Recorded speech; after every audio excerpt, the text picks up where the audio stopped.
Hello, my name is Anthony Piccarello, and I'm the Executive Director of the St. John Paul II National Shrine here in Washington, D.C.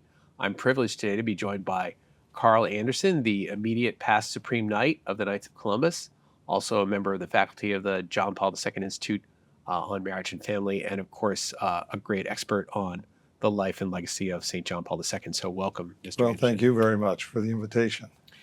Well, I'm especially grateful for your coming to us today to speak with us about the momentous election of John Paul II on October 16th of 1978. It's a day we want to sort of commemorate in a special way here. His feast day is, of course, about a week later. That's kind of corresponding to the date of his installation. But the election itself was really a big moment, and we'd like to spend a little time focusing on that. So thanks for coming in to speak with us about that. Oh, thank you.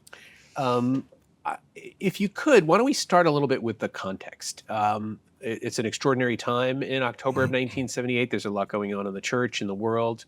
Tell us a little bit about the environment into which he was elected.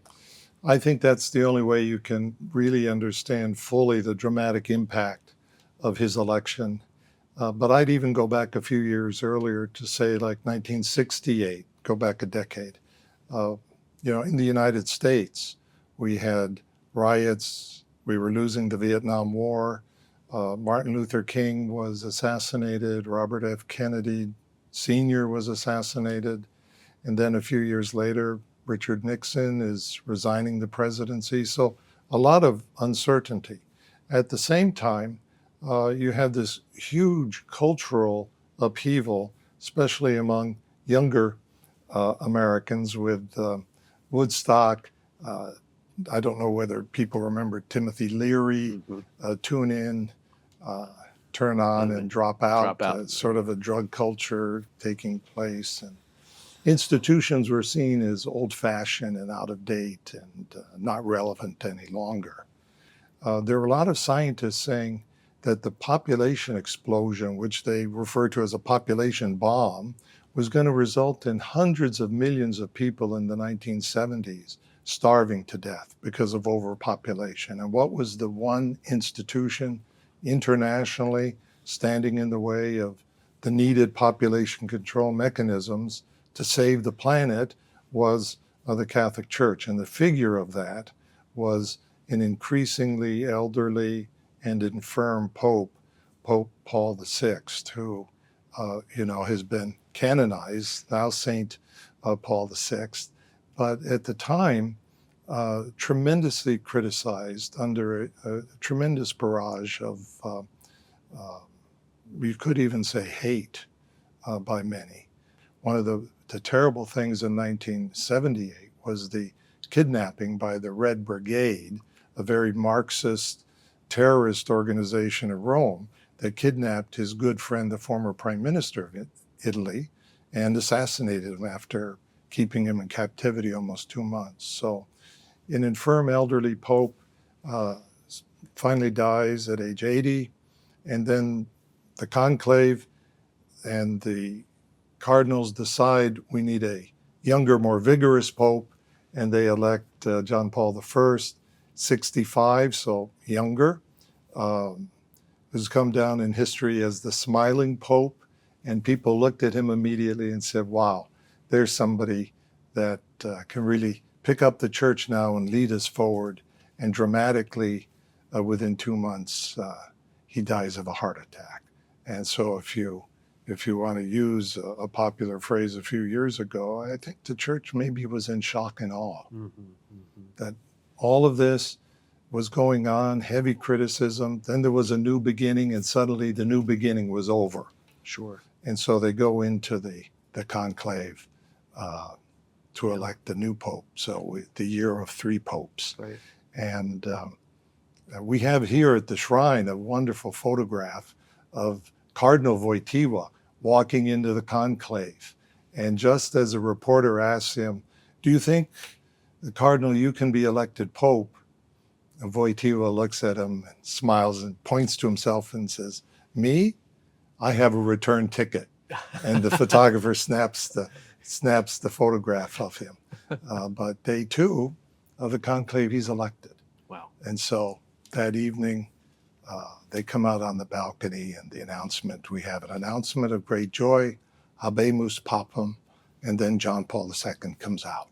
Yeah. And I suppose this is the one election where you don't sit down and write your acceptance speech Right. before you get elected. So when that new pope comes out on the balcony and he says his first words, there's a genuineness and authenticity. It really reveals something because he's had a very short time to think about this, right? Exactly. And so what does he say? He begins by saying how sad we are about John Paul I, his death. We're still mourning. And then he goes on to say, and I think this is very significant. He says, the cardinals have chosen a new bishop of Rome from a faraway country, but one close in communion. And I was afraid to accept this appointment, but in the spirit of obedience to the Lord and in full entrustment to his mother, I accept. Wow. And then he goes on to say, if I make a mistake in your language, and he stops, and he says, our Italian language, you will correct me. And everyone crowd goes wild, right? The crowd goes wild, right? So what is it? In a way, the core of his pontificate, you can see the essential elements right there. Right. Right. Entrustment to Mary, obedience to the Lord, humility, the transparency. Right. I mean, you don't think that the first thing you would say is the new Pope, I was afraid to accept this. Sure. Right? It's very, very interesting. Right. And so there is the announcement in the first day of the pontificate. And in many ways, that moment when he comes out on the balcony, which is, you point out here at the shrine, we have documented in the opening video. It's just so powerful, even now, kind of gets me every time. I think part of that is because it's one of those flashbulb moments, right? It's one of those sort of memories that people who were around then have and sticks with them. And I wonder what your own recollections or reflections might have been just experiencing that at the time, whatever you may remember from that time. Well, I think like most Americans, I woke up in the morning and found we had a new pope. Right. So I wasn't there. I was there for the election of Benedict XVI in the square and Pope Francis in the square. And you do get the sense of the electric shock to the crowd there when the announcement is made. So I was working in Washington at the time, and this was had been at a Catholic university and had sort of imbibed a lot of the controversy I mentioned earlier about what the church was going through, and so saw somebody that obviously had this strength of personality, physical strength, intellectual strength, as we got to know him in the first few days. Sure. Was really dramatic. And this is somebody now we need to listen to. Sure. Where I think many Catholics were not so focused on the Pope in the decade earlier, if I could put it that way. Fair enough. And then we had the first Mass, right, in St. Peter's Square two days later. Yeah. And I think that was even more dramatic because there was the Pope really giving a thoughtful, this is the presentation of the pontificate speech. Yes. And I don't know whether he got to choose the scripture reading, but the scripture reading for the day was Matthew, where the Lord asked St. Peter, who do you say I am? Right? And the response is, you're the Christ. Mm-hmm. Yeah. And John Paul begins with that. Right. And he says, these words first. Yeah. And then he talks about the famous line, do not be afraid. 2 days earlier, he said he was afraid. Yeah. But do not be afraid. Right. Open wide the doors for Christ. And then sort of the blockbuster. He knows what is in man. Only he knows it. Right. Right. That focus immediately on anthropology, on the nature of the human person. Yeah. Exactly. Yeah. And so I think those of us who were involved in public policy and government open wide the doors for Christ, of culture, of economics, of society. Well, obviously, the Pope from Poland is talking about the Iron Curtain, Right. the Soviet Union, the countries like Poland that are under Sure. communist control, if we could say, right? But I think thinking further about it, he's not just talking about one side of the Iron Curtain. Right. He's talking about both sides of the Iron Curtain. Yes. And that there's got to be this realization that Christ tells us who we are. Right. And not some abstract philosophy or ideology. Right. Right. And that's what we need to look at. Or some different variety of bad anthropology, right? Yeah. So in other words, you have a sort of a communist anthropology, if you will, but you also have sort of a radical autonomy based anthropology on the other side of the wall. Yes. That's kind of Right. ascendant, if not fully entrenched. So then you listen to this homily and you say, well, now what's going to happen? Right. What's happening now? And within 2 months of this, the Pope says, I'm going to Mexico. And then a month later, he's in Mexico. The first 3 months of his pontificate, he's in Mexico. And everyone looks back at the Mexico trip and says, the Our Lady of Guadalupe, the Basilica, Mexico City. Yes. Tremendously important. But what I think is the most important part of that trip is when the Pope leaves Mexico City, he goes to the poorest part of Mexico, the part where the indigenous live, Oaxaca, Chiapas, and he says Mass at this city, Silapan. And there he shows up in a white cassock. He's wearing the straw hat that the laborers wear in the field. He's holding an Indian child. And let's face it, the Indios, the indigenous in Latin America, Yes. are among the poorest of the poor. Right. Right? So here he is, surrounded by thousands, maybe hundreds of thousands of these people. And he says, you have worked so hard. You have suffered so long. You have been oppressed. You have been marginalized. You have the right to have your dignity as a man and as a child of God respected. Wow. And for those of you who don't have a voice, I will be your voice. Wow. When did Catholics hear that from the Pope? In those circumstances. Right. On the ground. Right On there. the ground. And if you Present. go back and you look at pictures of the popes in the 1960s and 1950s, it's all very formal, Right. People are wearing tuxedos, they're wearing white tie and Being tails. carried in. Yeah. They're carried in. Right. And important statements, important encyclicals. But there's this huge formality. Looking back today, Right. we see the Pope surrounded by 1 million people, Right. but not in 1979. Right. So I Yeah. guess then maybe a foreshadowing of the emphasis on enculturation. Yes. That's powerful stuff.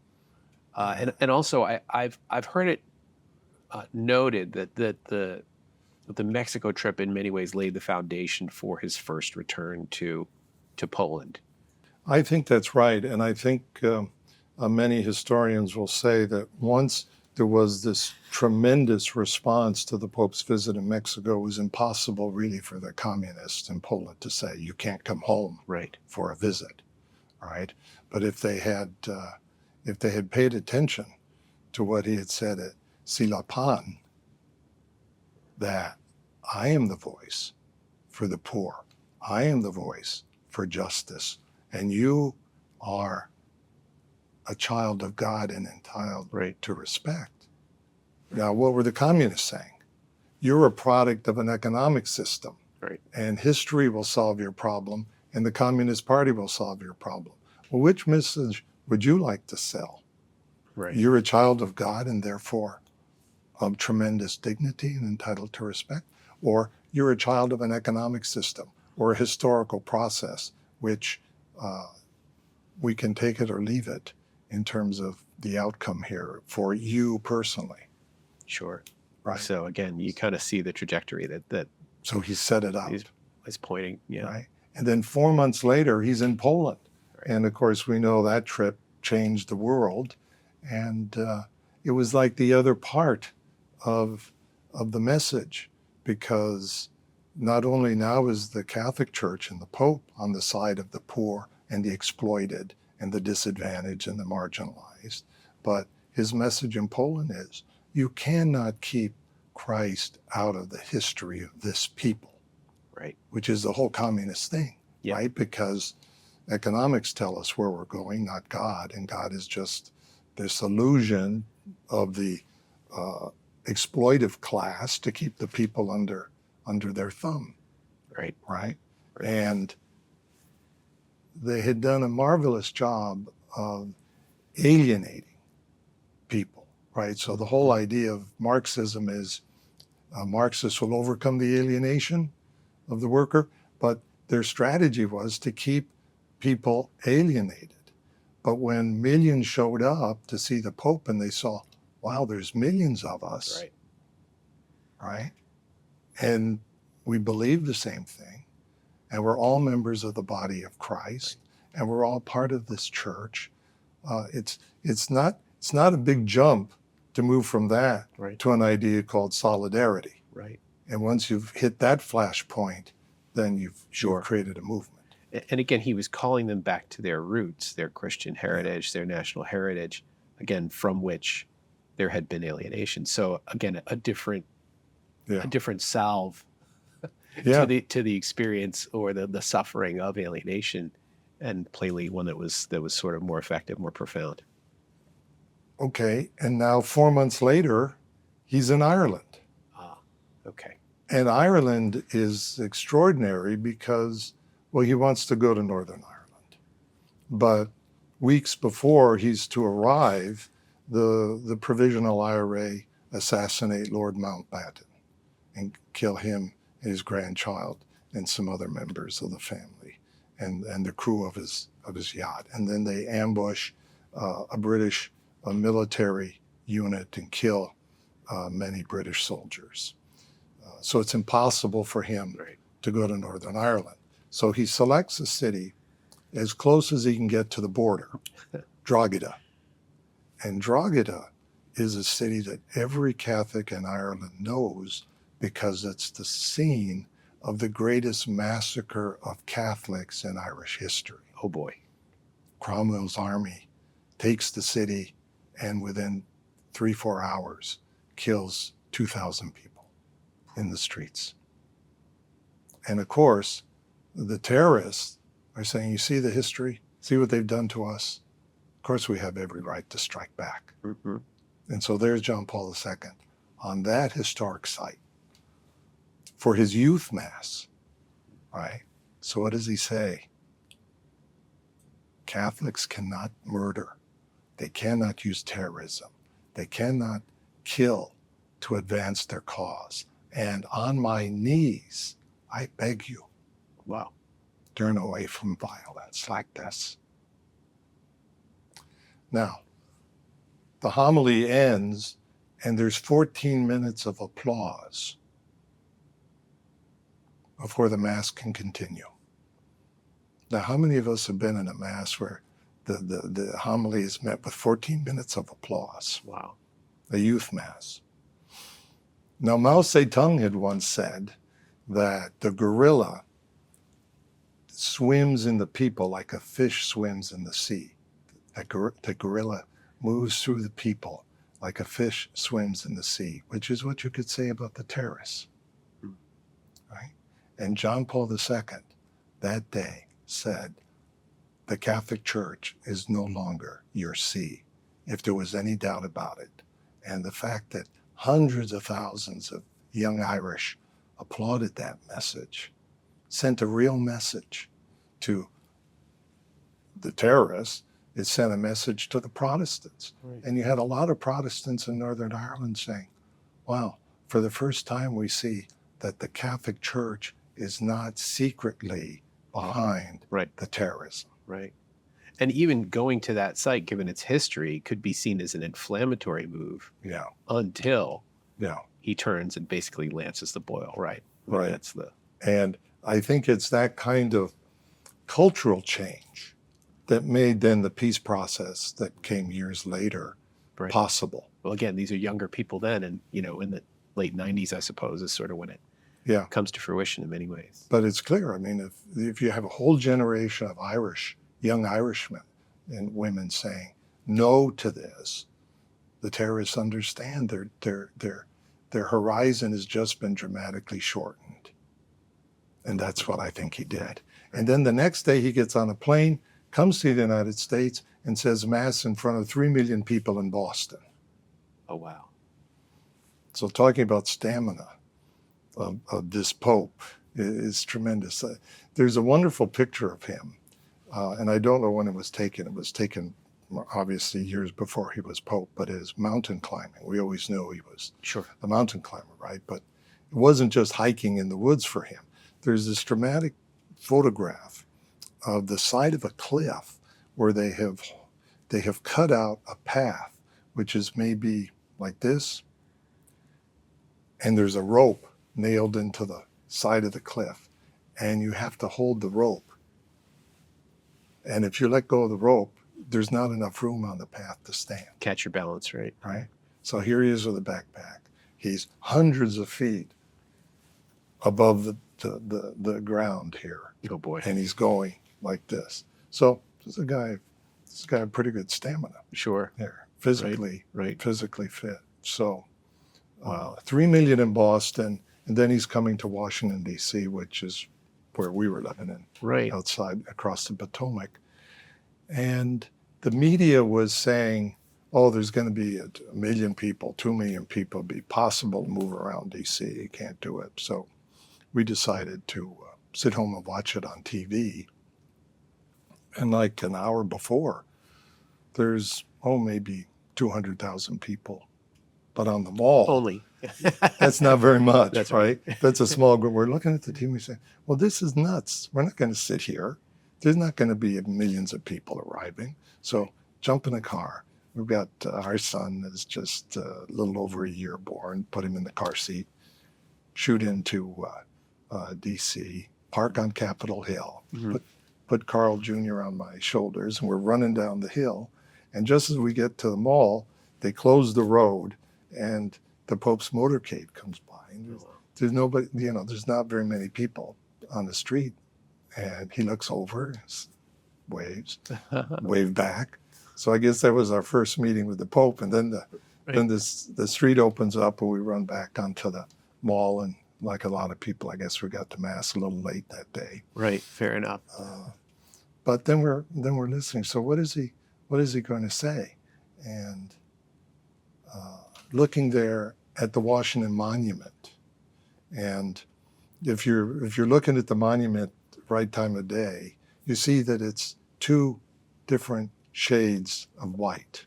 When they changed the stone. Because they changed the eruption. stone. Yeah. So if you ask the park ranger, well, how did that happen? Well, they stopped because they lost funding from Congress, and when they went back to the quarry, out of stone, so they had to go to another quarry.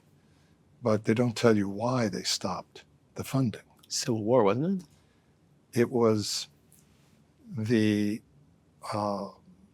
anti-Catholic rumors of the Know Nothing Party. So the Pope had decided, he had sent a large stone so that when they had finished the construction of the Washington Monument as a gift from the Vatican, they could place a stone toward the top of the Washington Monument. So the Know-Nothings asked the question, well, why would the Pope do this? Well, they spread the rumor that it was the signal for a Catholic uprising to take over the government. Oh my. And so, of course, some very patriotic Americans snuck in one night, broke the stone up into tiny pieces, and threw it in the Potomac. And there was such outrage that Congress stopped funding for a while. Wow. That's the real story as to why the Washington Monument is in two tones. So you're standing there on the mall, and there's the Pope. And if you knew the story of the Washington Monument behind him, you're saying, well, wow, we've come a long way, haven't we? What's the Pope going to say?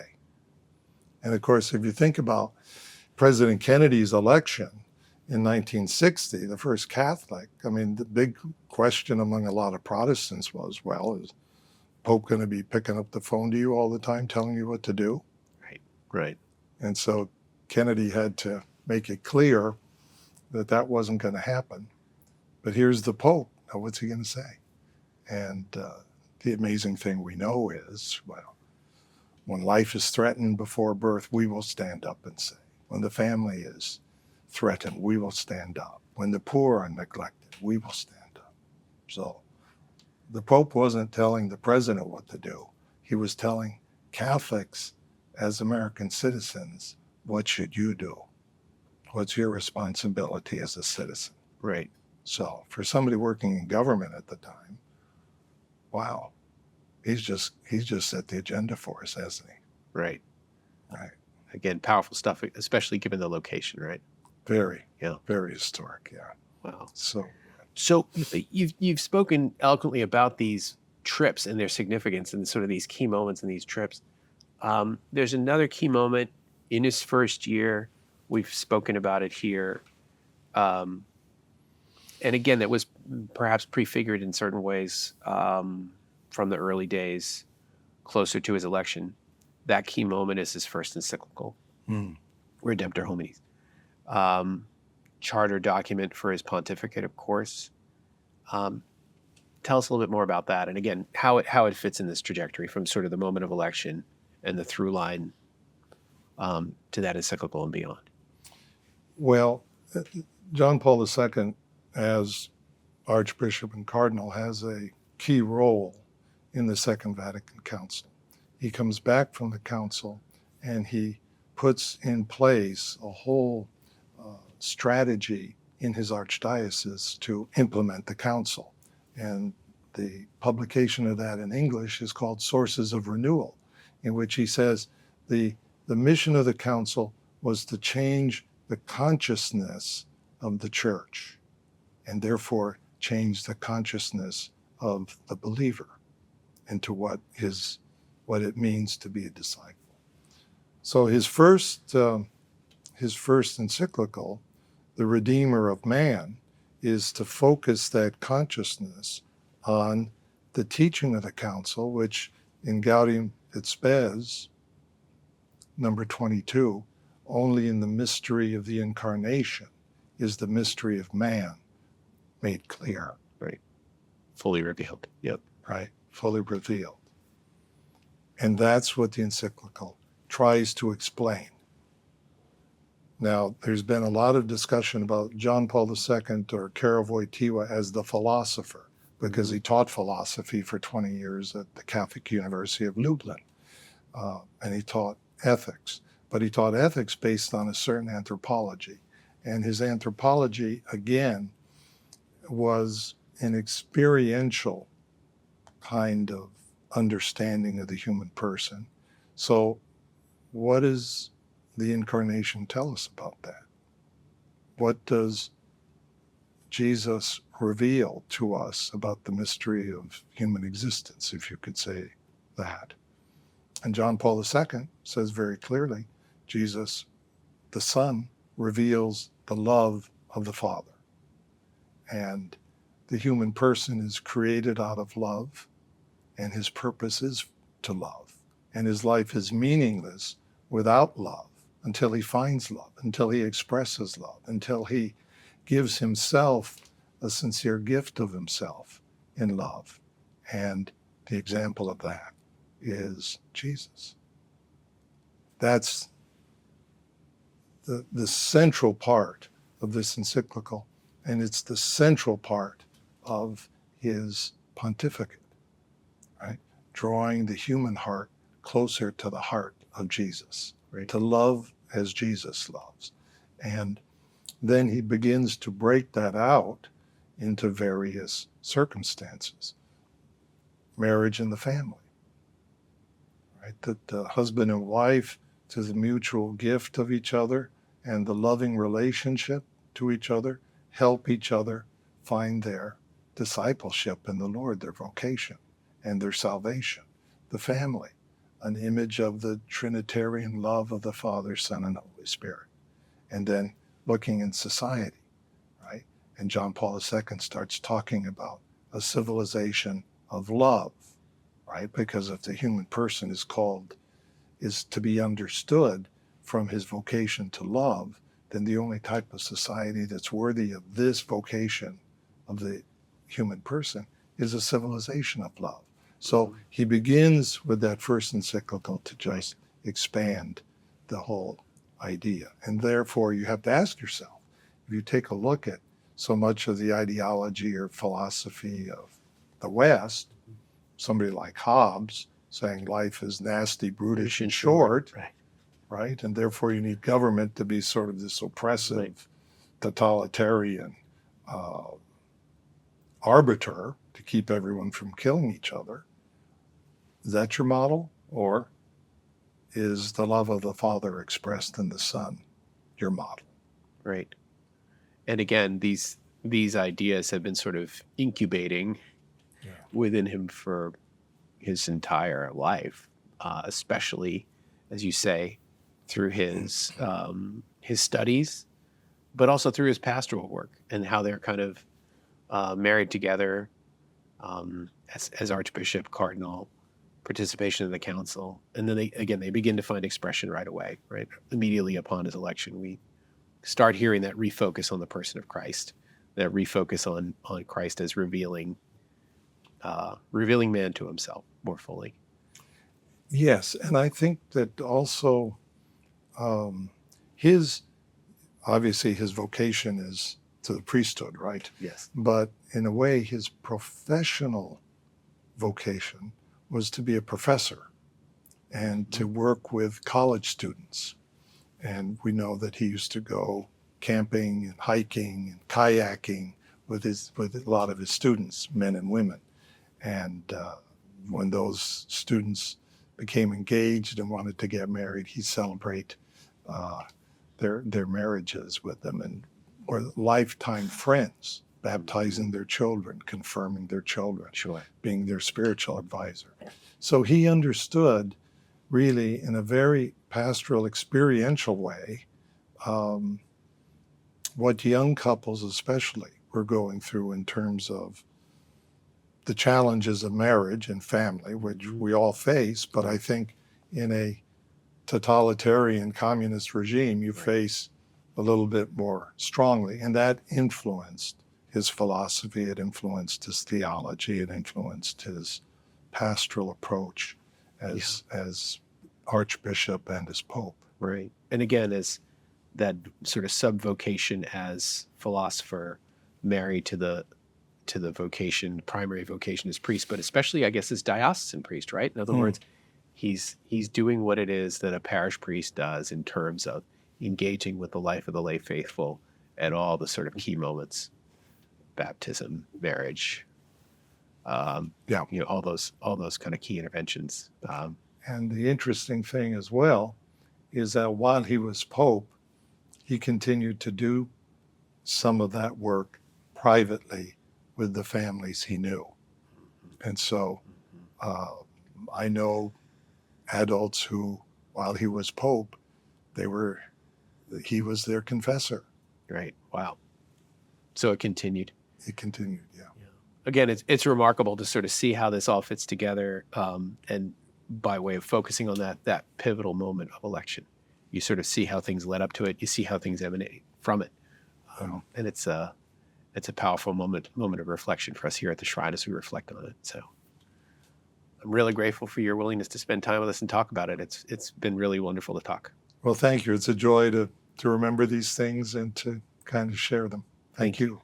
Thanks again.